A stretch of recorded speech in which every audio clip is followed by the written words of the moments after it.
महाराष्ट्र में एकनाथ शिंदे की सरकार को करीब 1 साल हो गया है, लेकिन शिंदे अभी तक अपनी कैबिनेट का विस्तार नहीं कर पाए हैं। हर बार कैबिनेट विस्तार को लेकर एक नई तारीख सामने आ जाती है और इस बार जैसे ही सुप्रीम कोर्ट का फैसला आया, उसके बाद तय हो गया कि मंत्रिमंडल विस्तार सप्ताह भर में हो जाएगा, लेकिन एक बार फिर ये टाल दिया गया। तो क्यों टला मंत्रिमंडल का विस्तार, देखते हैं ये रिपोर्ट। एकनाथ शिंदे मंत्रिमंडल का विस्तार एक बार फिर टल गया है और इस बार इसके टलने का कारण शिंदे और फडणवीस के बीच बढ़ता विवाद माना जा रहा है। मंत्रिमंडल विस्तार को बीजेपी हाईकमान की भी मंजूरी मिल गई थी। दावा किया जा रहा है कि हाईकमान से देवेंद्र फडणवीस को दिल्ली बुलाया गया था।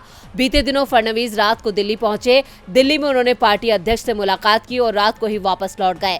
इसके बाद महाराष्ट्र में हलचल तेज हो गई थी कि जिन्हें मंत्री बनाया जाना है उनके नाम तय हो गए हैं, लेकिन देवेंद्र फडणवीस और एकनाथ शिंदे के बीच विवाद के चलते इसे टाल दिया गया है। विवाद मंत्रियों की संख्या को लेकर हुआ है। महाराष्ट्र में विधानसभा सदस्यों की संख्या 288 है।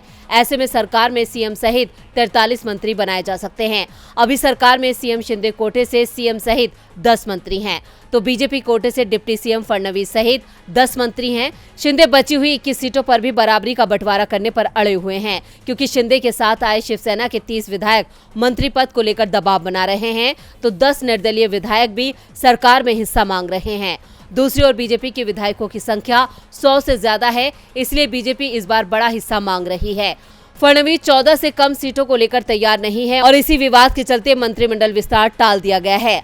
दरअसल पिछले दिनों फडणवीस के अजीत पवार के साथ बढ़ती नजदीकियों के चलते शिंदे पहले से ही नाराज चल रहे थे और अब उन्होंने अपना रुख कड़ा कर दिया है। साफ है, सरकार चलानी है तो बीजेपी को ही झुकना पड़ेगा। डीबी लाइव की रिपोर्ट।